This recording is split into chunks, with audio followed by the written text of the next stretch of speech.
Hello my dear drama lovers, welcome back to எம் drama glimpse. இந்த week நம்ம பார்த்துக்கிட்டு இருக்கிற அந்த ஃபேக் கேர்ள் ஃப்ரெண்ட் டிராமாவோட பார்ட் 3 தான் இந்த வீடியோ நம்ம பார்க்க போறோம். சோ வாங்க கைஸ், நம்ம இன்னைக்கு கதைக்குள்ள போகலாம். நேத்து கடைசியா அந்த சோஷியல் மீடியால வந்த நியூஸ் எல்லாத்தையும் பார்த்து நம்ம ஹீரோயின் ஒரு மாதிரி ஃபீல் பண்ணிக்கிட்டு இருப்பா. அது மட்டும் இல்லாம நம்ம இவ்வளவு கவலைப்படுறோம், ஒருவேளை நம்மளுக்கு டேங்க பிடிச்சிருக்கோ அப்படிங்கிற மாதிரி கன்ஃபியூஸ் ஆவா. அன்னார் அவளுக்கு அந்த ஜியாங் பொண்ணு மெசேஜ் பண்ணுவா, நான் உங்ககிட்ட கொஞ்சம் பேசணும், என்ன வந்து மீட் பண்றீங்களா அப்படின்ட்டு. சரின்னு சொல்லிட்டு நம்ம ஹீரோயினும் ஒரு குழப்பத்தோடயே தான் அந்த ஜியாங் பொண்ணை பார்க்க போவா. இவருக்கு நம்மள கூப்பிடுறா, ஒருவேளை டேங்க கிட்ட இருந்து விலகிரு அப்படின்னு சொல்றதுக்காக கூப்பிடுறாளோ அப்படிங்கிற மாதிரிலாம் யோசிச்சுக்கிட்டு இருப்பா. அப்ப அந்த ஜியாங் பொண்ணு அப்படியே நம்ம ஹீரோயின் கிட்ட சாரி கேப்பா. என்னோட ஃப்ரெண்ட்ஸ் தேவையில்லாம ஏதோ கமெண்ட் பண்ணி உங்க மனசு ரொம்ப காயப்படுத்திருப்பாங்கன்னு நினைக்கிறேன், இதெல்லாம் நீங்க பெருசா எடுத்துக்காதீங்க அப்படின்ட்டு நல்ல விதமா பேசுவா. நம்ம ஹீரோனும் இந்த ஜியாங் பொண்ணு இவ்வளவு ஃபீல் பண்றத பார்த்தனையும், ஐயோ நீங்க கவலைப்படாதீங்க, அந்த கமெண்ட் சொன்னு என்ன பெரிய அளவுக்கு பாதிக்கல, அதே மாதிரி இந்த சோஷியல் மீடியால சொல்றது எல்லாத்தையும் நானும் டேங்கும் பெருசா எடுத்துக்க மாட்டோம் அப்படின்பாளா. ஆனா அதுக்கு உடனே இந்த ஜியாங் பொண்ணு டக்குன்ட்டு, என்னாலையும் என்னோட ஃபேன்ஸாலையும் உங்களுக்கும் டேங்குக்கும் எதுவும் பிரச்சனையா என்ன, அப்படிலாம் எதுவும் இல்ல, அப்படி இருந்துச்சுன்னா அந்த மிஸ் அண்டர்ஸ்டாண்டிங் கிளியர் பண்றதுக்கு நான் சில ஐடியாஸ் உங்களுக்கு கொடுக்குறேன், இதனால நீங்க டேங்க் கூட இன்னும் நல்லா க்ளோஸ் ஆகலாம் அப்படின்பா. நம்ம ஹீரோயின் ஆக்சுவலி ஃபேக் கேர்ள் ஃப்ரெண்டா தான் இருக்கா, பட் ஆனா அதையும் மீறி அவளுக்கு டேங்க் பிடிக்க ஆரம்பிச்சிருச்சு போல. அதனால அந்த பொண்ணு லவ் அட்வைஸ் கொடுக்குறேன்னு சொன்னனையும், சொல்லுங்க எனக்கு நல்லா யூஸ் ஆகும் அப்படிங்கிற மாதிரி கேட்டு வச்சுக்குவா. அதுக்கடுத்து அன்னைக்கு நைட்டு வீட்டுக்கு வந்த உடனேயும் நம்ம ஹீரோ ரொம்ப மும்மரமா வேலை பார்த்துக்கிட்டு இருப்பான். அப்பதான் சோஷியல் மீடியால எல்லாரும் நம்ம ஹீரோயினை போட்டு இப்படி திட்டிக்கிட்டு இருக்காங்க அப்படிங்கிற விஷயம் அவனுக்கு தெரிய வரும். உடனே அவனோட பிஆர் டீம் கால் பண்ணி மியாவையும் ஜியாங்கையும் கம்பேர் பண்ணி யாருமே இனிமேல் சோஷியல் மீடியால பேசக்கூடாது, அதுக்கு என்ன பண்ணுமோ பார்த்து பண்ணுங்க அப்படிங்கிற மாதிரி அவன் டீமுக்கு சொல்லிடுவான். அப்ப கரெக்டா நம்ம ஹீரோயினும் நம்ம ஹீரோக்காக நிறைய கேக் அது இதுன்னு செஞ்சு எடுத்துட்டு வந்திருப்பா. ஆக்சுவலி இந்த ஐடியாவை தான் அந்த ஜியாங் பொண்ணு சொல்லியிருப்பா போல, உங்களுக்குள்ள நல்ல ரொமான்டிக் பாண்ட் வரணும்னா நான் சொல்ற ரெசிபில அவனுக்கு நீங்க கேக் செஞ்சு கொடுங்க அப்படின்னு இருப்பா. அதே தான் இப்ப நம்ம ஹீரோயினும் ஃபாலோ பண்ணிருப்பா. இவனுக்காக இவ்வளவு ஸ்பெஷலா கேக் எல்லாம் செஞ்சுட்டு வந்ததை பார்த்தனையும் நம்ம ஹீரோவுக்கு செம ஹாப்பியா இருக்கும். அதனால அதை இப்ப சாப்பிட்டுட்டு நம்ம ஹீரோயின் கிட்ட ரொம்ப க்ளோஸா வந்து, உன் வாழ்க்கையில இவ்வளவு பெரிய சம்பவம் நீங்க நடந்திருக்கு, இத பத்தி என்கிட்ட ஒரு வார்த்தை கூட சொல்லல, இதுக்காகத்தான் காலையில இருந்து ஒரு மாதிரி மூட் அவுட் ஆயிருந்தியா அப்படின்ட்டு ரொம்ப பக்கத்துல வந்து கேட்பான். நம்ம ஹீரோனும் அப்படியே அது ஒன்னும் பெரிய விஷயமா நான் யோசிக்கல அப்படிங்கிற மாதிரி சமாளிக்க ட்ரை பண்ணுவா. ஆனா அதுக்கு உடனே அவன் அப்படியே, இங்க பாரு, நீ என்னோட ஃபேக் கேர்ள் ஃப்ரெண்டா இருந்தாலுமே இப்போதைக்கு நீ என்னோட ப்ரொடெக்ஷன் கீழே தான் இருக்க, சோ உன்னை பாத்துக்க வேண்டியது என்னோட வேலைதான் அப்படிங்கிற மாதிரி ஸ்வீட்டா பேசுவான். பட் ஆனா அப்படி பேசிக்கிட்டு இருக்கப்பயே திடீர்னு நம்ம ஹீரோக்கு வயிறு வலிக்க ஆரம்பிச்சிரும். அப்ப அவன் அப்படி நம்ம ஹீரோயின் கிட்ட, நீ கொண்டு வந்த கேக்ல என்னடி மிக்ஸ் பண்ண அப்படின்னு கேட்பானா. அவ அதுக்கு அப்படியே கேஷுவலா, அதுல நான் சூடா மில்க் கட் பண்ணி புதுசா ட்ரை பண்ண அப்படின்பா. அடி பாவி, எனக்கு மில்க்னாவே அலர்ஜிடி, இது தெரியாம இப்படி பண்ணிட்டியே அப்படின்ட்டு வேகமா ரெஸ்ட் ரூமுக்கு ஓடிடுவான். அதுக்கடுத்து நம்ம ஹீரோயின் நடந்த விஷயத்த எல்லாத்தையும் அப்படியே அந்த ஜியாங் பொண்ணுக்கு மெசேஜ் பண்ணி சொல்லுவா, அவனுக்கு மில்க்னாவே அலர்ஜியா, இது தெரியாம நம்ம மில்க் கேக் செஞ்சு அவனுக்கு கொடுத்துட்டோம் அப்படிங்கிற மாதிரி அவ டெக்ஸ்ட் பண்ணுவா. ஆனா இதை பார்த்து அந்த ஜியாங் பொண்ணு அப்படி வில்லத்தனமா சிரிச்சிட்டு, நான் போட்ட மாதிரி எல்லா பிளானும் பெர்ஃபெக்ட்டா நடக்குது அப்படின்பா. சோ நம்ம ஹீரோவுக்கு மில்க் ஒத்துக்காதுன்னு சொல்லி இந்த ஜியாங்குக்கு முன்னாடியே தெரியும். அப்படி இருந்துமே அவ நம்ம ஹீரோயின் கிட்ட மில்க் கேக் செய்ய சொல்லிருப்பா. அதுக்கடுத்து அப்படியே அடுத்த நாள் காலையில ஆபீஸ்ல தான் காட்டுவாங்க. அங்க அந்த ஜியாங் பொண்ணு ஏதோ சில டாக்குமெண்ட் வாங்க வந்ததாக சொல்லி நம்ம ஹீரோவை மீட் பண்ணி பேசுவா. அப்ப நம்ம ஹீரோ ஃபேஸே ஏதோ உடம்பு சரியில்லாத மாதிரி இருக்கும். உடனே அவ அப்படியே, என்னாச்சு, உங்களுக்கு எது உடம்பு முடியலையா, நான் எனக்காக ஒரு சூப் ரெடி பண்ணி கையோட வச்சிருக்கேன், உங்களுக்கு வேணா அதை கொடுக்கவா அப்படிங்கிற மாதிரி கேப்பா.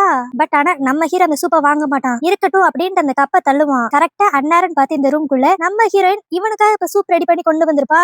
ஆனா வந்தவ இந்த சீனை பார்த்த உடனே நம்ம ஹீரோ ஜியாங்கோட சூப்பை வாங்கி குடிக்க போறான் அப்படின்னு நினைச்சுக்கிட்டு, ஐயோ சாரி, நீங்க ரெண்டு பேரும் முக்கியமா ஏதோ பேசிக்கிட்டு இருக்கீங்கன்னு நினைக்கிறேன், நான் அப்புறம் வரேன் அப்படின்ட்டு வேமா அங்க இருந்து கிளம்பிடுவா. இதனால நம்ம ஹீரோ அப்படியே அவளை ஃபாலோ பண்ணிட்டு போவான். ஆனா இதெல்லாம் பார்த்துட்டு அந்த ஜியாங்குக்கு அப்படியே செம கடுப்பாகும். அப்ப அவ ஒரு பிளாஷ்பேக் ஒன்று நினைச்சு பாப்பா. ஒரு ஹை ஸ்கூல் பையனை இன்னும் ரெண்டு பசங்க அப்படியே போட்டு டீஸ் பண்ணிக்கிட்டு இருப்பாங்க. நீ என்னடா உன்னோட ஃபேவரட் கலர் பிங்க்ங்கிற மாதிரி சொல்லிக்கிட்டு இருக்க, அதெல்லாம் கேர்ள்ஸுக்கு தான் பிடிக்கும், அப்ப என்ன நீ கேர்ளா அப்படிங்கிற மாதிரி ஒரு பையனை போட்டு டீஸ் பண்ணிக்கிட்டு இருப்பாங்க. அந்த இடத்துக்கு நம்ம ஹீரோ வந்து அந்த மித்த ரெண்டு பசங்களை அடிச்சு அந்த பையனை காப்பாத்துவான். இப்படி காப்பாத்துறது மட்டும் இல்லாம அவங்க சொல்றாங்கன்னு நீ ரொம்ப பெருசா எதுவும் யோசிக்காத, உனக்கு பிங்க் பிடிச்சிருந்தா நீ யூஸ் பண்ணு அப்படின்னு சொல்லி ஒரு பிளாஸ்க ஒண்ணு கிஃப்டா கொடுத்துருப்பான். இது எல்லாமே நம்ம ஹீரோ ஹை ஸ்கூல் படிச்சப்ப நடந்த விஷயம் போல.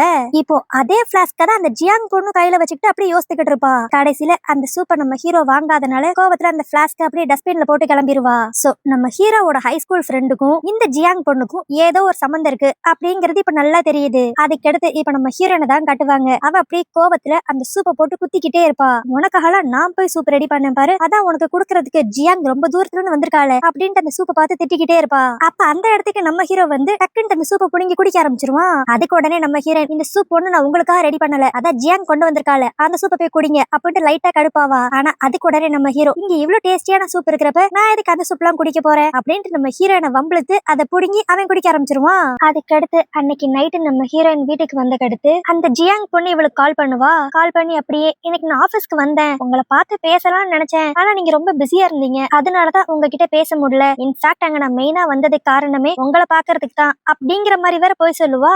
இதை கேட்டோடனே நம்ம ஹீரோன் அப்படியே அப்ப இந்த ஜியாங் ரொம்ப நல்ல பொண்ணுதான் போல, அவ நம்மளை பாக்குறதுக்காக தான் மெயினா வந்திருக்கா, நம்ம தான் தேவையில்லாம டேங்கையும் அவளையும் வச்சு என்னென்னமோ கற்பனை பண்ணிக்கிட்டு இருக்கோம் அப்படிங்கிற மாதிரி நம்ம ஹீரோயின் நினைப்பா. அதுக்கடுத்து அந்த ஜியாங் பொண்ணு அப்படியே நேத்து நம்ம செஞ்சு கொடுக்கலாம்னு நினைச்ச மில்க் கேக் தான் தப்பா போய் முடிஞ்சிருச்சு, உனக்கும் டேங்குக்கும் நடுவுல நல்ல பாண்டிங் வரணும்னா நீ அடிக்கடி அவன் கிட்ட பேசிக்கிட்டே இருக்கணும், நீ ஆபீஸ்ல மட்டும் அவன் கூட டைம் ஸ்பெண்ட் பண்றது பத்தாது, அவன் வீட்டுக்கு வந்து கிடத்தும் நீ அவனையே சுத்தி சுத்தி வரணும் அப்படிங்கிற மாதிரி ஐடியா கொடுப்பா. நம்ம ஹீரோயினும் இந்த ஐடியா எல்லாம் கேட்டுட்டு ஓகே இது கூட நல்லா தான் இருக்கு, நான் ஃபாலோ பண்றேன் அப்படின்றுவா. ஆனா அதுக்கு அடுத்து போனை வச்சக்கிறது தான் அந்த ஜியாங் ஒரு விஷயத்தையும் யோசித்து பாப்பா. என்னன்னா நம்ம ஹீரோ ஸ்கூல் படிக்கிறப்ப அவனுக்கு ஒரு ஃப்ரெண்ட் இருந்திருப்பான்ல, அவன் நம்ம ஹீரோ கிட்ட அப்படியே பஞ்ச் ஆஃப் லெட்டர்ஸ் வந்து கொடுப்பான். என்னன்னா நிறைய பொண்ணுங்க இதை நம்ம ஹீரோ கிட்ட கொடுக்க சொல்லியிருப்பாங்க போல. ஆனா இதெல்லாம் பார்த்த நம்ம ஹீரோ, எனக்கு இந்த மாதிரி என்ன அடிக்கடி சுத்தி சுத்தி வந்து டிஸ்டர்ப் பண்ற பொண்ணுங்களையே பிடிக்காது, அதனால அவங்களா லெட்டர் கொடுத்தா நீ வாங்காத அப்படிங்கிற மாதிரி நம்ம ஹீரோ அவனோட ஃப்ரெண்டு கிட்ட சொல்லியிருப்பான். அதுக்கு அந்த ஃப்ரெண்டும் சரி உனக்கு இந்த பொண்ணுங்கெல்லாம் வேண்டாம், பட் உனக்கு எந்த மாதிரி பொண்ணு பிடிக்கும்னு சொல்லு அப்படின்ட்டு கேட்பான். நம்ம ஹீரோ ஒரு மாதிரி டவுட்டா, அதை ஏன்டா நீ கேக்குற, அது ஒண்ணும் இல்லடா எனக்கு ஒரு சிஸ்டர் இருக்கா, எனக்கு தெரிஞ்சு உங்க 2 பேருக்கும் செமையா மேட்ச் ஆகும், அதனாலதான் கேட்டேன் அப்படின்ட்டு அவன் சொல்லிக்கிட்டு இருப்பான். இப்போ இது எல்லாத்தையுமே பிரசன்ட்ல அந்த ஜியாங் பொண்ணு யோசித்து பாப்பா. அண்ணா நீ கவலைப்படாத, நீ ஆசைப்பட்ட எல்லாத்தையும் நான் நிறைவேற்றி காட்டுறேன் அப்படிங்கிற மாதிரி நினைச்சுக்குவா. சோ நம்ம ஹீரோவோட ஹை ஸ்கூல் ஃப்ரெண்டோட தங்கச்சி தான் இவ போல, அதனாலதான் இவளுக்கு நம்ம ஹீரோவை பத்தி எல்லா விஷயமும் தெரிஞ்சிருக்கு. ஆனா இவ ஒரு ஃப்ராடுன்னு தெரியாத நம்ம ஹீரோயின் அவ சொன்ன ஐடியாவை எடுத்துட்டு போய் அப்படியே நம்ம ஹீரோவை வேலை பார்க்க விடாம அவன் பின்னாடி சுத்திக்கிட்டே இருப்பா. அதுவும் எப்படியான்ட்டு இன்னைக்கு இவன் மனசுல என்ன இருக்கு, இவனும் நம்மள மாதிரி இந்த ரிலேஷன்ஷிப்ல இன்ட்ரெஸ்டடா இருக்கானு சொல்லி தெரிஞ்சுக்கணும் அப்படிங்கிற மாதிரி நம்ம ஹீரோயின் நினைக்க ஆரம்பிப்பா. ஆனா இதெல்லாம் பார்த்தா நம்ம ஹீரோக்கு ஒரு மாதிரி வியர்டா இருக்கும். இவ என்ன என்னைக்கும் இல்லாம நம்மளையே இன்னைக்கு சுத்தி சுத்தி வரா, உனக்கு எதுவும் பிரச்சனையா என்ன, ஏன் என் பின்னாடி சுத்திக்கிட்டு இருக்க அப்படின்ட்டு அவன் டைரக்டா கேட்டுருவான். நம்ம ஹீரோனுக்கா ஐயோ ஒரு வேளை இவன் நம்ம மனசுக்குள்ள இருக்கிறதெல்லாம் கண்டுபிடிச்சிருவானோ, எதுக்கும் கொஞ்சம் பார்த்து உஷாரா தான் நடந்துக்கணும் அப்படிங்கிற மாதிரி அவன் நினைச்சுக்கிட்டு இருப்பா.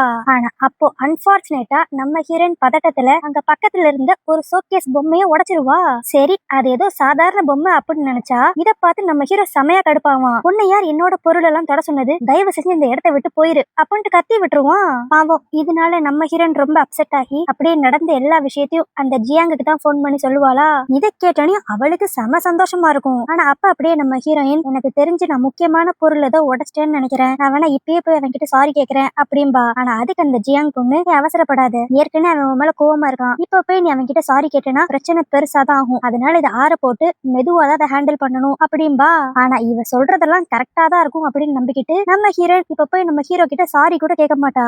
இதுவே இன்னொரு பக்கம் நம்ம ஹீரோவை தான் காட்டுவாங்க. அவன் உடஞ்சு போன அந்த பப்பி பொம்மையவே அப்படியே ஒரு மாதிரி பாத்துக்கிட்டு இருப்பானா. அப்ப அவனுக்கு ஏதோ ஒரு மெசேஜ் வரும். யாருன்னு பார்த்தா அந்த ஜியாங் தான் பண்ணிருப்பா. அவ ஒரு நெக்லஸோட போட்டோவை போட்டு நீங்க என்னோட நெக்லஸ அழகா சரி பண்ணி கொடுத்துட்டீங்க தேங்க்ஸ் அப்படிங்கிற மாதிரி அனுப்பிச்சிட்டு டக்குன்னு அந்த மெசேஜை டெலிட்டும் பண்ணிடுவா. ஐயோ சாரி டேங், நான் தெரியாம நம்பர் மாத்தி அனுப்பிச்சிட்டேன் அப்படின்பா. இதை பார்த்தோன்னு நம்ம ஹீரோக்கு ஒரு ஐடியா வரும். நம்ம ஏன் இந்த உடஞ்சு போன பப்பியவும் இதே மாதிரி பிக்ஸ் பண்ணக்கூடாது அப்படின்ட்டு இப்ப ஜியாங்க கிட்ட அவ அந்த நெக்லஸ் எங்க பிக்ஸ் பண்ணா அப்படிங்கிற டீடைல்ஸ் எல்லாம் கேட்டு வாங்கிக்குவான். சோ நம்ம ஹீரோயின் பண்ற ஒவ்வொரு தப்பையும் இந்த ஜியாங் அவளுக்கு சாதகமா யூஸ் பண்ணிக்கிறா. ஆனா இத பத்தி எல்லாம் தெரியாத நம்ம ஹீரோயின் அதே மாதிரி பப்பி டால் வேற எங்கேயும் கிடைக்குமான்னு சொல்லி இப்ப ஆன்லைன்ல பூரா சர்ச் பண்ணி பாப்பா. ஆனா எங்க தேடினாலும் அதே டிசைன்ல எந்த ஒரு பொருளும் இருக்காது. அதுக்கடுத்து அப்படியே அடுத்த நாள் ஆபீஸ்ல தான் காட்டுவாங்க. ஒரு பக்கம் நம்ம ஹீரோயின் அவனை எப்படி ஃபேஸ் பண்றது அப்படிங்கிற மாதிரி யோசிச்சுக்கிட்டு இருப்பா. இன்னொரு பக்கம் நம்ம ஹீரோ பண்றதெல்லாம் பண்ணிட்டு ஒரு சாரியான்னு வந்து என்கிட்ட கேட்டாளா அப்படிங்கிற மாதிரி அவன் நம்ம ஹீரோயினை மனசுக்குள்ளே திட்டிக்குவான். அப்போ கரெக்டா அந்த ஜியாங் பொண்ணு நம்ம ஹீரோ கால் பண்ணி உன்னோட பப்பி டால் ரெடி ஆயிருச்சு,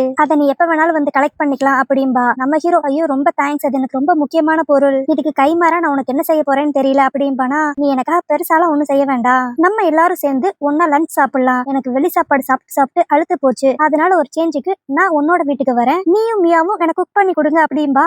சரி இவ்வளவு பெரிய ஹெல்ப் பண்ணிருக்கா அப்படின்ட்டு நம்ம ஹீரோவும் வீட்டுக்கு இன்வைட் பண்ணிடுவான். அதுக்கடுத்து இப்ப நம்ம ஹீரோவோட வீட்டுல தான் காட்டுவாங்க. அந்த ஜியாங் பொண்ணு வந்த உடனே அந்த சரி பண்ண பப்பியை தான் அவன் கிட்ட கொடுப்பாளா. இதை இவ சரி பண்ணி வந்து கொடுத்துருக்கா அப்படின்னு தெரிஞ்ச உடனே நம்ம ஹீரோனுக்கு லைட்டா ஒரு மாதிரி ஹர்ட் ஆகுற மாதிரி இருக்கும். ஆனா அப்ப நம்ம ஹீரோ அப்படியே ரொம்ப ஸ்வீட்டா, இந்தா நீ உடைச்ச பொருளை நான் சரி பண்ணிட்டேன், இனிமேல் இதை நீ இஷ்டத்துக்கு எப்படி வேணாலும் வச்சுலாடு, ஆனா பத்திரமா பாத்துக்கோ அப்படின்பானா. ஆனா அப்ப அந்த ஜியாங் சும்மா இல்லாம என்னது இதை நீதான் உடைச்சியாமியா, நேத்து நீ என்கிட்ட போன்ல கூட ஏதோ தேவையில்லாத ஒரு பொருளை உடைச்சிட்ட, அதுக்காக டேங் ரொம்ப கோவப்பட்டான்னு சொன்னேன், இது ஒண்ணும் தேவையில்லாத பொருள் இல்ல, அவனுக்கு ரொம்ப முக்கியமான ஒரு ஆள் கொடுத்த பொருள், இத பத்தி உனக்கு தெரியாதா, இவ்வளவு அலட்சியமாவா இருப்ப அப்படிங்கிற மாதிரிலாம் அந்த ஜியாங் பேச ஆரம்பிச்சிருவா. இதை கேட்டோன்னே நம்ம ஹீரோனுக்கு இன்னும் ஒரு மாதிரி ஹர்ட் ஆயிரும். என்னடா இது, இந்த பொருளை பத்தி இவளுக்கு கூட நிறைய விஷயங்கள் தெரிஞ்சிருக்கு, ஆனா எனக்கு தான் ஒரு விஷயம் கூட தெரியல அப்படிங்கிற மாதிரியும் ஃபீல் பண்ணுவா. பிளஸ் இவ ஒண்ணு சாதாரண பொருளை உடைச்சேன் அப்படிங்கிற மாதிரி அந்த ஜியாங் கிட்ட சொல்லியிருக்க பேசவே மாட்டா. ஆனா அவ இப்ப தேவையே இல்லாம நம்ம ஹீரோயின் பேசாததெல்லாம் பேசின மாதிரி டேங்க் முன்னாடி சொல்லுவா. இதனால பாவம் நம்ம ஹீரோயினுக்கு ரொம்ப மனசு கஷ்டமா இருக்கும். அதனால எனக்கு பசிக்கல, நீங்க 2 பேரும் சாப்பிடுங்க அப்படின்னு சொல்லிட்டு அங்கிருந்து கிளம்பிடுவா. ஆனா அப்பதான் நம்ம ஹீரோ கொஞ்சம் ஸ்ட்ரைக் ஆகும். நான் இந்த பொம்மை உடஞ்சிச்சுன்னு மட்டும் தானே சொன்னேன், இது எனக்கு ரொம்ப முக்கியமானவங்க கொடுத்தாங்கன்ட்டு உன்கிட்ட நான் சொன்ன மாதிரி எனக்கு ஞாபகமே இல்லையே அப்படின்ட்டு கரெக்டா பாயிண்ட் பிடிச்சிருவான். ஆனா அதுக்கு அந்த ஜியாங் அப்படியே இல்ல நீங்க மறந்துட்டீங்கன்னு நினைக்கிறேன், நீங்க தான் இந்த விஷயத்தை பத்தி இவ்வளவு டீடைலா என்கிட்ட சொன்னீங்க அப்படின்ட்டு போய் சொல்லுவா.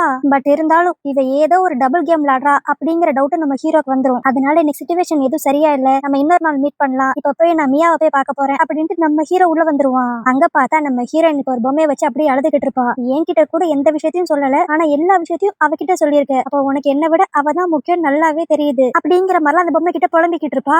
அது மட்டும் இல்லாம இப்பதான் நம்ம ஹீரோயினுக்கு அந்த ஜியாங்கோட ட்ரூ கலர்ஸே தெரிய ஆரம்பிக்கும். அவ என்ன அசிங்கப்படுத்தி எப்படியான் டேங்க் முன்னாடி அவ தான் பெஸ்ட் ப்ரூவ் பண்ணணும்னு நினைக்கிறா. இது தெரியாம அவனும் அவளுக்கு தான் சப்போர்ட் பண்ற மாதிரி தெரியுது அப்படின்ட்டு நம்ம ஹீரோயின் ரொம்ப புலம்ப ஆரம்பிச்சிருவா.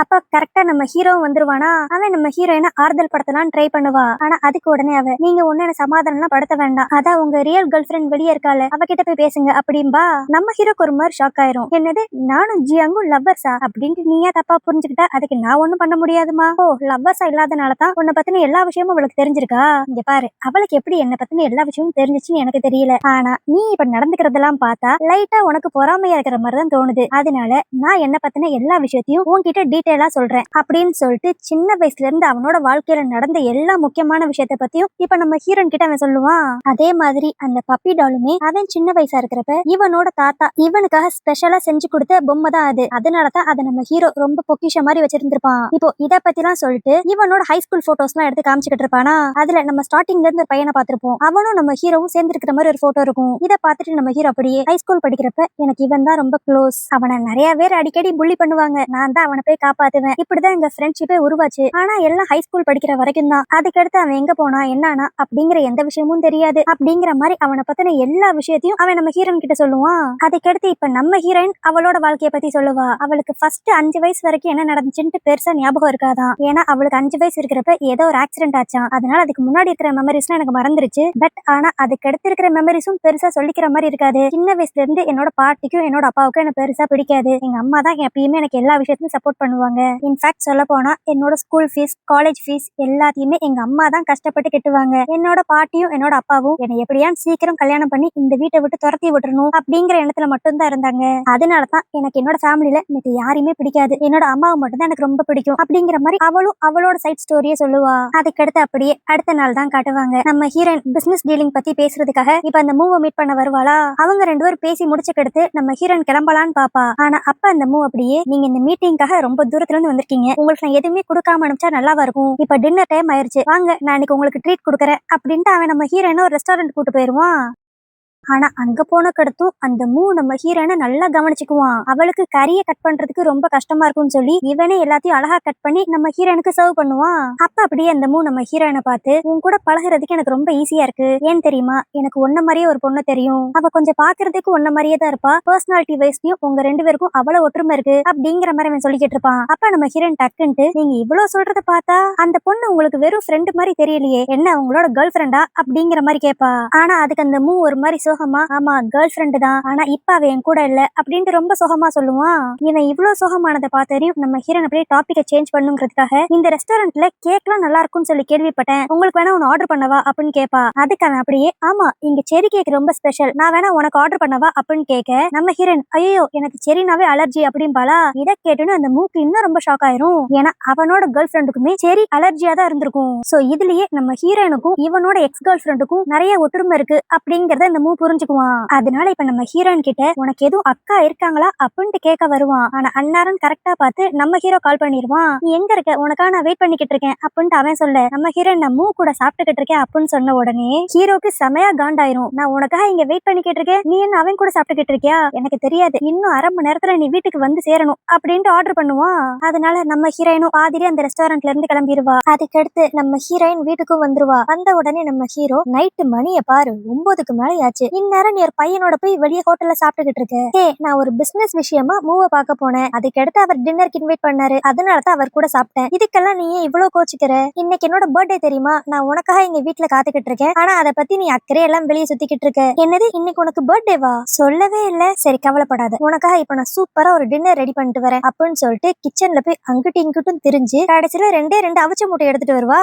இதை பார்த்த நம்ம ஹீரோக்கு சிரிக்கிறதா இல்ல இவ்வளவு திட்டுறதானே தெரியாது. அதுக்கடுத்து இப்ப அவன் கிச்சனுக்குள்ள போய் நம்ம ஹீரோயினுக்காக சூப்பரா சமைச்சு எடுத்துட்டு வருவான். ஆனா இதை பார்த்த நம்ம ஹீரோயின் இப்ப அப்படியே ரொம்ப நம்ம ஹீரோ கிட்ட க்ளோஸா வந்து, ஆக்சுவலி உன் பர்த்டேக்கு நான் தான் கிஃப்ட் கொடுக்கணும், ஆனா நீ எனக்கா இப்படி சூப்பர் கிஃப்ட் கொடுத்திருக்கியே. சரி இப்ப நடந்தது இருக்கட்டும், நாளைக்கு நான் உனக்கு ஒரு ஸ்பெஷலான கிஃப்ட் ஒன்று ரெடி பண்ண போறேன் அப்படின்பா. என்ன கிஃப்ட்னு சொல்லி அடுத்த நாள் எந்திரிச்சு பார்த்தா நம்ம ஹீரோயின் இப்ப அப்படியே டிப் டாப்பா ரெடி ஆகி, இன்னைக்கு ஒரு நாள் மட்டும் நான் உனக்கு ஃபுல்லா சேவை செய்யலாம்னு இருக்கேன், அதனால நீ ஒரு பெண்ணை கூட அசைக்க கூடாது, எல்லாத்தையும் உனக்காக நான் தான் செய்வேன் அப்படின்பா. இதை கேட்டோன்னே நம்ம ஹீரோக்கு செம சந்தோஷம் ஆயிரும். அவன் அப்படியே டக்குன்னு அவனோட கையை நீட்டி, சரி ஓகே அப்படின்னா எனக்கு ட்ரெஸ் சேஞ்ச் பண்ண ஹெல்ப் பண்ண அப்படின்பா. அவ்வளவுதான், நம்ம ஹீரோனுக்கு ஒரு செகண்ட்ல ரொம்ப வெக்கமாயிரும். அதுக்குன்னு இப்ப இல்லாம ஹெல்ப் கேக்குறது, நான் அந்த சைட் திரும்பிக்கிறேன், அட்லீஸ்ட் ஷர்ட்டை மட்டுமா நீயா மாட்டு அப்படின்னு சொல்லிட்டு அதுக்கடுத்து அழகா நம்ம ஹீரோக்கு டையெல்லாம் மாட்டி விடுவா. இவங்க நடந்துக்கிறதெல்லாம் பார்த்தா உண்மையான ஹஸ்பண்ட் அண்ட் ஒய்ஃப் நடந்துக்கிற மாதிரியே தான் இருக்கும். அதுக்கடுத்து இதே ஹாப்பினஸோட இப்ப ஆபீஸ்க்கு போனா அங்க நம்ம ஹீரோ ஹீரோயின் சேர்ந்து இருக்கிறத பார்த்துட்டு சுத்தி இருக்கிற எம்ப்ளாயிஸ் எல்லாருமே, நம்ம பாஸ் இன்னைக்கு பாக்குறதுக்கு செம்ம அழகா இருக்காருல, எனக்கு தெரிஞ்சு உண்மையிலே அவருக்கு ஏத்த ஜோடி அந்த மாடல் பொண்ணு ஜியாங் தான் நினைக்கிறேன் அப்படிங்கிற மாதிரி பேச ஆரம்பிப்பாங்க. இதை கேட்டோன்னே நம்ம ஹீரோனோட மூஞ்சி அப்படியே வாடி போயிருமா. உடனே நம்ம ஹீரோ இப்ப அப்படியே வீம்புக்குனே அந்த எம்ப்ளாயிஸ் கூட லிஃப்ட்ல ஏறி நம்ம ஹீரோயின் கூட ரொம்ப க்ளோஸா இருக்கிற மாதிரி ரொமான்டிக்கா இருக்கிற மாதிரிலாம் அப்படியே நாடகத்தை நடத்திக்கிட்டு இருப்பாங்க. இதெல்லாம் இவன் எதுக்காக பண்றான்னு சொல்லி நம்ம ஹீரோனுக்கும் புரிஞ்சிரும். அதனால அவளும் அந்த நாடகத்துல சேர்ந்துருவா. இதனால பாவம் அந்த ரெண்டு எம்ப்ளாயிஸும் ஐயோ எப்படா இந்த லிஃப்ட் கதவு திறக்கும், இங்க இருந்து எஸ்கேப் ஆகணும் அப்படிங்கிற மாதிரி யோசிக்க ஆரம்பிச்சிருவாங்க. அதுக்கடுத்து அன்னைக்கு ஈவினிங் நம்ம ஹீரோயின் வேலையெல்லாம் முடிச்சுட்டு வீட்டுல ரிலாக்ஸா இருக்கிறப்ப அவங்க அம்மா கால் பண்ணுவாங்க. ஆனா அந்த காலை எடுத்த உடனேயும் அவங்க அம்மா கதற சத்தம் மட்டும் தான் கேட்கும். எவ்வளவு தைரியம் தான் நீ என்னையே சீட் பண்ணுவ அப்படின்ட்டு அவங்க அம்மா கத்துவாங்க. இதை கேட்ட உடனே நம்ம ஹீரோன் அப்படியே பதறி போய், எங்க அம்மாக்கு ஏதோ பிரச்சனைன்னு நினைக்கிறேன், சீக்கிரம் எங்க வீட்டுக்கு போகணும் அப்படின்ட்டு ஹீரோவையும் கூட்டு போயிருவா. இதுவே இன்னொரு பக்கம் நம்ம ஹீரோனோட வீட்டுல தான் காட்டுவாங்க. அங்க அவங்க அம்மா அப்பாவும் சண்டை போட்டுக்கிட்டு இருப்பாங்க. என்னன்னு பார்த்தா அவங்க அப்பாவுக்கு வேற ஏதோ ஒரு பொண்ணு கூட அஃபேர் இருக்கும் போல. அது தெரிஞ்சனாலதான் அவங்க அம்மா இவ்வளவு டென்ஷனா கத்திக்கிட்டு இருப்பாங்க. இதனால அந்த அப்பாவும் கடுப்பாகி இப்ப அவங்க அம்மாவை அடிக்கிற அளவுக்கு போயிருவான். நல்ல வேலை கரெக்டா நம்ம ஹீரோவும் ஹீரோயினும் லாயரோட உள்ள வந்துருவாங்க. இப்ப இவங்க வந்தானையும் அந்த அப்பா அப்படியே பிட்டே மாத்தி போடுவாரு. இந்த பொண்ணு ஜஸ்ட் என் கூட ஒர்க் பண்ற பொண்ணுதான், உங்க அம்மா தான் தேவையில்லாம என்னென்னமோ சொல்லிக்கிட்டு இருக்கா, இவ சொல்றதெல்லாம் நம்பாதீங்க அப்படின்ட்டு அந்த அப்பா சொல்லுவாரா. ஆனா அதுக்கு அப்படியே நம்ம ஹீரோ 2-3 போட்டோஸ் எடுத்து காமிச்சு, உங்களுக்கும் இந்த பொண்ணுக்கும் அஃபேர் இருக்குங்கிற விஷயம் எனக்கு நல்லாவே தெரியும், இங்க வரதுக்கு முன்னாடியே எல்லாத்தையும் விசாரிச்சுட்டு தான் வந்திருக்கோம் அப்படின்ட்டு 2-3 போட்டோவை தூக்கி போடுவான். இந்த போட்டோவெல்லாம் பார்த்தோனையும் அந்த அம்மா அப்படியே செம கடுப்பாகி, இனிமேல் பேச்சே கிடையாது, ஸ்ட்ரைட்டா டிவோர்ஸ் தான் அப்படின்பா. அதுக்கு அந்த அப்பாவும் டிவோர்ஸ் தானே எடுத்துக்கோ, எனக்கு ஒண்ணும் பிரச்சனை இல்ல அப்படின்ட்டு தான் ஃபர்ஸ்ட் கத்துவான். ஆனா அந்த இடத்துக்கு டக்குன்ட்டு நம்ம ஹீரோனோட பாட்டி வந்து, டேய் உனக்கு அறிவு இருக்கா, மியாக்கு அவங்க அம்மாவை தான் ரொம்ப பிடிக்கும், நீ வாட்டுக்கு அவங்க அம்மாவை டிவோர்ஸ் பண்ணி வெளியே அனுப்பிச்சிட்டேன்னா அப்புறம் மியா மூலியமா நம்மளுக்கு காசே வராது, அது மட்டும் இல்லாம அவளோட பாய் ஃப்ரெண்ட் பெரிய பணக்காரன், சோ இதெல்லாம் மைண்ட்ல வச்சுக்கிட்டு ஒழுங்கா நடந்துக்கோ, ஃபர்ஸ்ட் இங்க ஒரு பொண்ணை கூட்டு வந்து வச்சிருக்கேல அவளை பத்தி விடுறா, எல்லா பிரச்சனையும் முடிஞ்சிரும் அப்படிங்கிற மாதிரி அந்த பாட்டி சொல்லும். இதனால அந்த அப்பாவும் ஐயோ சாரி தெரியாம ஒரே ஒரு தடவை தப்பு பண்ணிட்டேன், இப்பவே இவளை இந்த வீட்டை விட்டு அனுப்பிச்சிடுறேன் அப்படின்ட்டு அந்த லேடியை வெளியே அனுப்ப பாப்பான். ஆனா அப்ப நம்ம ஹீரோ அந்த பொண்ணை ஸ்டாப் பண்ணி, நீ இத்தனை நாள் வரைக்கும் மியாவோட காசையும் அவங்க அம்மாவோட காசையும் தான் செலவழிச்சிருக்க, அதனால ஒழுங்கு மரியாதையா 2 மாசத்துக்குள்ள இங்க இருந்து எடுத்துட்டு போன காசு எல்லாத்தையும் திரும்பி கொடுக்கணும் அப்படின்னு சொல்லி ஒரு அக்ரிமெண்ட்ல சைன் வாங்கிட்டு தான் அந்த பொண்ணு அங்க இருந்து அனுப்புவான். ஆனா இப்ப அந்த பொண்ணு போனக்கு அடுத்தும் அவங்க அம்மா ஸ்ட்ராங்கா இருப்பாங்க, என்னால இவர் கூட வாழ முடியாது, எனக்கு டிவோர்ஸ் வேணும் அப்படின்ட்டு. அதனால நம்ம ஹீரோவும் ஹீரோயினும் அவங்களோட முடிவை அக்செப்ட் பண்ணிக்கிட்டு அவங்க அம்மாவை இவங்களோட வீட்டுக்கே கூட்டு வந்துருவாங்க.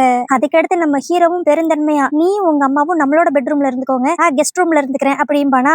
சரின்ட்டு நம்ம ஹீரோயினும் அம்மாவும் அந்த பெட்ரூம்குள்ள போறதுக்கு ரெடி ஆயிருவாங்க. அப்புறம் தான் நம்ம ஹீரோக்கு ஒரு விஷயம் ஞாபகம் வரும், இவங்க 2 பேரும் தான் ஃபேக்கான கேர்ள் ஃப்ரெண்ட் பாய் ஃப்ரெண்ட் ஆச்சே, அதனால தனித்தனி பெட்ல தானே படுப்பாங்க. சோ இந்த விஷயம் அவங்க அம்மாக்கு தெரிஞ்சிடக்கூடாதுங்கிறதுக்காக, ஆன்ட்டி ஒரு நிமிஷம் வெயிட் பண்ணுங்க, நான் ரூம் போய் நீட் பண்ணிட்டு மட்டும் வந்துடுறேன் அப்படின்ட்டு அவன் குதர்க்கமா சொல்லிட்டு போவானா. ஆனா இதை வந்து அவங்க அம்மா தப்பா புரிஞ்சுக்குவாங்க. ஓ ஓகே ஓகே, நம்ம பொண்ணும் மருமகனும் ஒன்னா ரொமான்டிக்கா இருந்திருப்பாங்க போல, அது நம்மளுக்கு தெரிஞ்சிடக்கூடாதுன்ட்டு ரூம் நீட் பண்ண போறாங்க அப்படின்ட்டு அவங்க அம்மா தப்பா புரிஞ்சுக்குவாங்க. அதுக்கடுத்து அன்னைக்கு நைட்டு அந்த ஜியாங் பொண்ணு யார்கிட்டயோ தனியா மீட் பண்ணி பேசுற மாதிரி இருக்கும். யாருன்னு பார்த்தா நம்ம ஹீரோனோட அப்பா ஒரு பொண்ணு கூட அஃபேர்ல இருந்திருப்பார்ல, அந்த பொண்ணு கிட்ட தான் பேசிக்கிட்டு இருப்பா. என்னன்னா இந்த பொண்ணு இந்த ஜியாங் செட் பண்ணி விட்டு ஆள் தான் போல. அவைக்கு அப்படியே கோவமா அந்த பொண்ணை திட்டுவா, நான் உனக்கு கொடுத்ததே ஒரே ஒரு வேலை தான், அதை கூட உன்னால உருப்படியா செய்ய முடியலையா, உனக்கும் மியாவோட அப்பாவுக்கும் அஃபேர் இருக்குன்னு தெரிஞ்சுக்கிடுத்து தாங்க என்னடா இந்த குடும்பம் இப்படிப்பட்ட குடும்பமா இருக்கேன்னு சொல்லிட்டு மியாவை விட்டுருவான்னு சொல்லி நினைச்சா, அவன் என்னன்னா மியாவோட அம்மாக்கு சப்போர்ட் பண்ணிக்கிட்டு இருக்கான். கடைசியில நான் நினைச்ச மாதிரி எதுவுமே நடக்கல, நீ என்னன்னா இப்ப மியாவோட ஃபேமிலிக்கு திரும்பவும் காசு கொடுக்கணும் அப்படின்னு சொல்லிட்டு என்கிட்ட பணத்தை கேக்குற. நான் சொன்ன வழியை நீ உருப்படியா பண்ணவே இல்லை, அதனால உனக்கு பணம் எல்லாம் கொடுக்க முடியாது அப்படிங்கிற மாதிரி இந்த ஜியாங் சொல்லிக்கிட்டு இருப்பா. ஆனா அதுக்கு அந்த பொண்ணு அப்படியே, மேடம் அந்த பிளான் சக்சஸ் ஆகலன்னா என்ன, நான் மியாவோட அப்பா கூட க்ளோஸா பழகுனதுல எனக்கு ஒரு விஷயம் தெரிஞ்சிச்சு அப்படின்னு சொல்லிட்டு ஏதோ ஒரு விஷயத்த அந்த பொண்ணு ஜியாங்கோட காதுல சொல்லுவா. இத கேட்டுட்டு அந்த ஜியாங் அந்த பொண்ணுக்கு எக்ஸ்ட்ரா பணமே இப்ப கொடுத்துருவா. ஆனா அப்படி அவ எந்த விஷயத்த சொன்னான்ட்டு நம்மளுக்கு தெரியாது. அதுக்கடுத்தபடி அடுத்த நாள் நம்ம ஹீரோவோட வீட்டுல தான் காட்டுவாங்க. அவன் நம்ம ஹீரோனோட அம்மாக்காக அவனோட மால்ல ஒரு கடையை ரெண்டுக்கு எடுத்து கொடுத்துருப்பான். இனி நீங்க உங்க ஃபேமிலியை விட்டு தனியா வந்துட்டோன்னு ஃபீல் படாதீங்க, இன்னில இருந்து உங்க லைஃப் புதுசா ஸ்டார்ட் ஆகுது, இனிமேல் நீங்க யாரை டிபெண்ட் பண்ணி இருக்க தேவையில்ல, நீங்க நல்லா ட்ரெஸ் எல்லாம் டிசைன் பண்ணுவீங்கன்னு சொல்லி மியா சொன்னா. அதனாலதான் உங்களுக்கு இந்த கடையை நான் ரெண்டுக்கு விட்டுருக்கேன். ஆனா இதுக்கான ரெண்ட் நீங்க எனக்கு கொடுக்கவே தேவையில்ல, நானும் இந்த ஷாப்ல ஒரு பார்ட்னர் மாதிரி நீங்க வச்சுக்கோங்க அப்படின்னு சொல்லி ஒரு கடையவே இப்ப அவன் நம்ம ஹீரோனோட அம்மா கொடுத்துருவான். இதெல்லாம் பாக்குறப்ப அவங்க அம்மாக்கு ரொம்ப சந்தோஷமா இருக்கும். சே இந்த பையன் கண்டிப்பா நம்ம பொண்ணை நல்லபடியா பாத்துக்குவோம் அப்படிங்கிற மாதிரி. ஆனா இப்படி இவங்க எல்லாரும் சந்தோஷப்பட்டுக்கிட்டு இருக்கப்பயே அடுத்த செகண்ட்லயே நம்ம ஹீரோக்கு ஒரு கால் வரும். யாருன்னு பார்த்தா அந்த ஜியாங் தான் கால் பண்ணுவா. நம்ம ஹீரோ ஃபர்ஸ்ட் வேண்டா வெறுப்பாதான் அந்த கால் அட்டன் பண்ணுவான். ஆனா அப்ப அந்த ஜியாங் அப்படியே, உங்களுக்கு என்கிட்ட பேசுறதுக்கு இஷ்டம் இருக்காதுன்னு நல்லாவே தெரியும், ஆனா என்கிட்ட மியாவோட பர்த்டே பத்தி ஒரு சீக்ரெட் இருக்கு, அதை உங்ககிட்ட சொல்லலாம்னு நினைச்சுதான் கால் பண்ணேன். சப்போஸ் உங்களுக்கு கேட்க இஷ்டம் இல்லைன்னா நான் ஸ்ட்ரைட்டா மியா கிட்டே சொல்லிக்கிறேன் அப்படின்பா. இதை கேட்டு நம்ம ஹீரோ அப்படியே, சரி ஓகே ஏதோ ஒரு பெரிய விஷயம் இருக்கு, அவளை போய் நம்ம என்னன்னு மீட் பண்ணுவோம் அப்படின்ட்டு முடிவு பண்ணிடுவான். ஆனா இப்ப அந்த ஜியாங் பொண்ணதான் காட்டுவாங்க. அவ அப்படியே வில்லத்தனமா, மியா இனிமேல் உன் வாழ்க்கையில சந்தோஷங்கிறது ஒண்ணு இருக்கவே இருக்காது, ஏன்னா எனக்கு அப்படிப்பட்ட சீக்ரெட் உன்னை பத்தி தெரிஞ்சிருக்கு அப்படின்பா. சோ இந்த ஜியாங்குக்கு நம்ம ஹீரோனை பத்தி அப்படி என்ன விஷயம் தெரிஞ்சிருக்கு அப்படிங்கறது எல்லாத்தையுமே நம்ம நாளைக்கு வீடியோல பார்த்து தெரிஞ்சுக்கலாம். சோ ஓகே கைஸ், இந்த கதை உங்களுக்கு பிடிச்சிருந்துச்சுன்னா லைக் பண்ணிருங்க, ஷேர் பண்ணிருங்க, மறக்காம அப்படியே ஹைப் பண்ணிருங்க. நாளைக்கு வீடியோ உங்களை பாக்குறேன். அது வரைக்கும் பை.